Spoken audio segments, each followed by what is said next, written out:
kewarganegaraan juga Indonesia. Bahkan dia mau jadi presiden.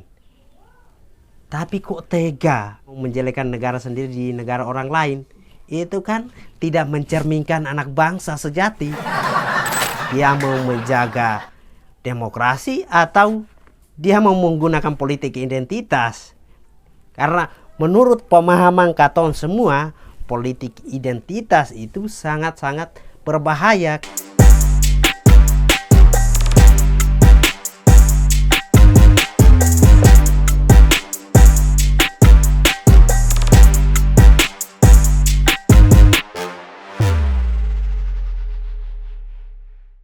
Halo Bapak Mama, saudara semua. Sekarang ini Katong lagi ada di YoTV dalam acara Suara Muda.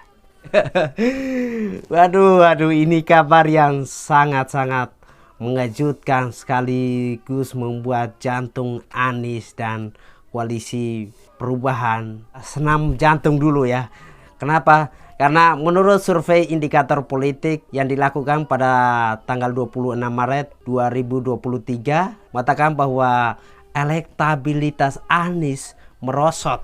Dalam survei terakhir menurut indikator politik ini, Anies menempati urutan yang ketiga dan posisi Prabowo Subianto yang sebenarnya itu berada di urutan ketiga mulai menyalip maju ke urutan kedua.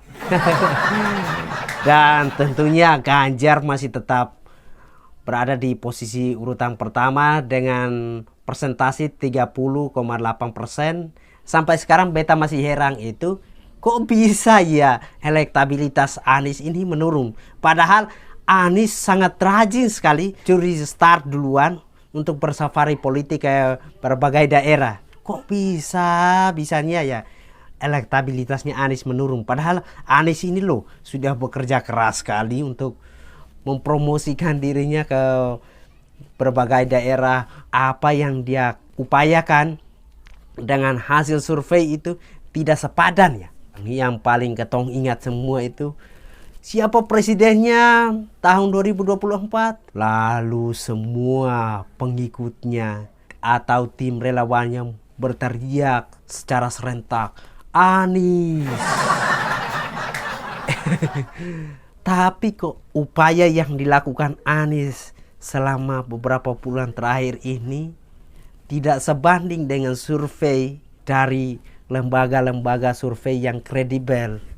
Ternyata hasil dari lembaga survei itu menunjukkan negatif. Wah, ini beta anggap masyarakat terlalu jujur memberikan penilaian terhadap Anies.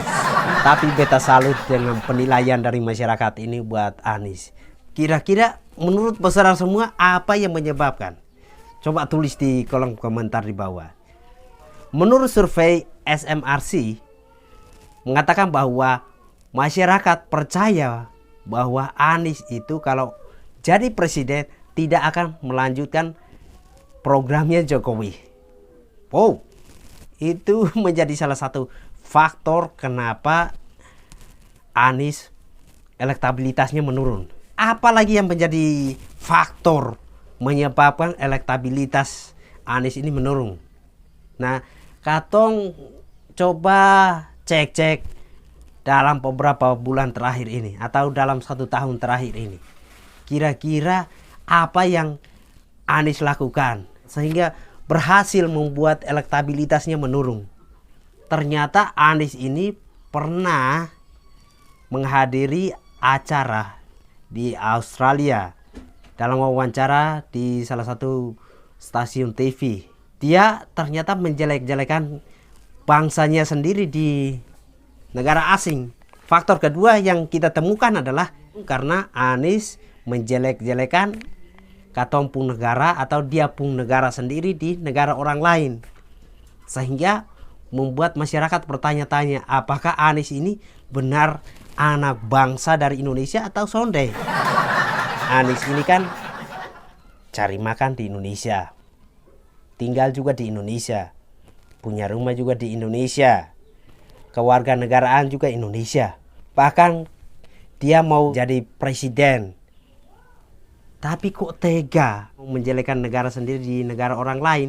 itu kan tidak mencerminkan anak bangsa sejati. Ya tahu saudara semua. Faktor yang ketiga, Anies pernah bilang kalau demokrasi itu harus kita perjuangkan sama-sama. Dia mengajak masyarakat untuk menjaga demokrasi supaya berjalan dengan lancar ini. Tapi dia sendiri juga bilang politik identitas itu tidak bisa terhindarkan. Dari pernyataan dia saja itu membuat katong sebagai masyarakat kecil bingung. Dia mau menjaga demokrasi atau dia mau menggunakan politik identitas? Karena menurut pemahaman katong semua, politik identitas itu sangat-sangat berbahaya karena politik identitas kalau digunakan berpotensi untuk memecah belah bangsa. Katong kan sudah lihat kejadian yang sangat jelas sekali di Pilgub tahun 2017, di mana pelaku utamanya adalah Anies yang dengan enjoy-nya dia menikmati politik identitas, dengan nikmatnya dia menggunakan politik identitas untuk mempengaruhi masyarakat, untuk mencuci otak masyarakat, sehingga dia berhasil memenangkan pertandingan dan dia berhasil naik jadi gubernur. Yang terlihat sangat jelas di situ adalah Anies menggunakan politik agama untuk memenangkan pertandingan itu. Masalah yang dibuat Anies karena menggunakan politik identitas ini tidak diselesaikan sampai sekarang, malah melebarnya kemana-mana. Nah, kalau kita membahas Anies saja kan tidak seimbang toh. Katong juga membahas juga partai yang menyusun Anies. Ada 3 partai yang memberanikan diri untuk menyusun Anies sebagai bakal calon capres tahun 2024. Partainya adalah ada PKS, ada Nasdem, dan Demokrat. Ternyata hasil survei dari lembaga survei yang kredibel menunjukkan hasil yang negatif juga. Ketiga partai ini juga mengalami penurunan. Apakah ini merupakan ulah masyarakat Indonesia yang terlalu jujur memberikan penilaian untuk koalisi perubahan ini?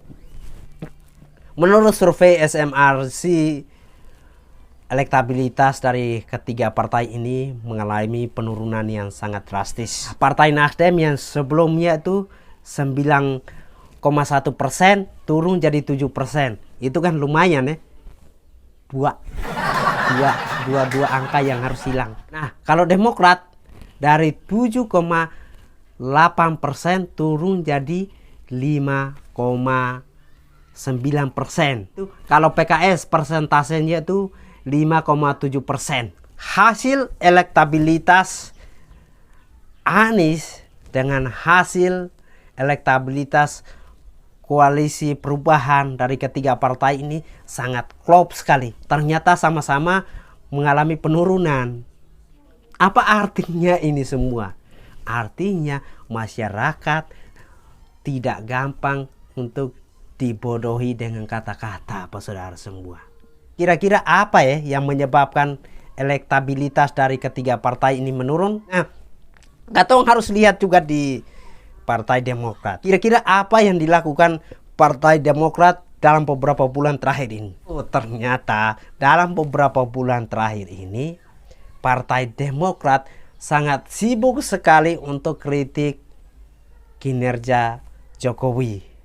Sedangkan PKS lebih memilih untuk aman lah, tidak bisa komentar, lebih baik diam-diam saja. Diam-diam saja kan itu jauh lebih baik toh saudara semua.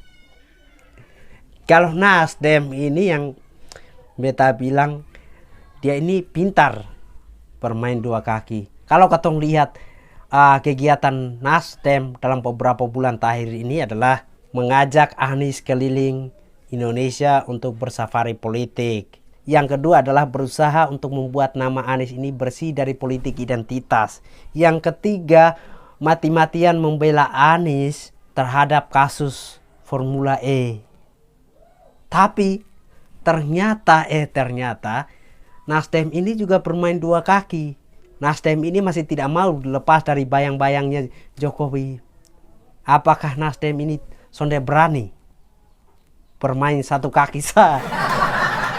Nah, dari sini kan Katong bisa memberikan penilaian bahwa ternyata selama beberapa bulan terakhir ini koalisi perubahan ini tidak benar-benar serius membahas program-program apa yang bermanfaat untuk masyarakat, program-program apa yang membawa perubahan untuk Indonesia ini untuk lebih maju.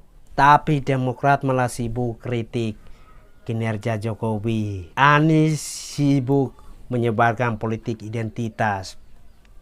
Dan Anies juga sibuk sekali membangun image-nya. Seolah-olah dia bukanlah pelaku utama dari politik identitas ini. Sedangkan partai Nasdem sangat sibuk sekali untuk membersihkan nama Anies dari label bapak politik identitas. Kalau PKS memilih untuk diam. Bapak mama, saudara semua, beta mau ingatin lagi kalau tahun 2024 Katong harus ingat baik-baik, tanam di sini baik-baik untuk kalau Katong pilih penerus Jokowi itu, pilihlah orang yang bisa melanjutkan program-program Jokowi yang sedang dikerjakan. Jangan sampai Katong pilih pemimpin yang tidak mau melanjutkan program-program yang sudah dikerjakan Jokowi. Karena program-program yang selama ini dikerjakan Pak Jokowi itu sangat berdampak buat masyarakat Indonesia dan masyarakat pun cilik. Peace.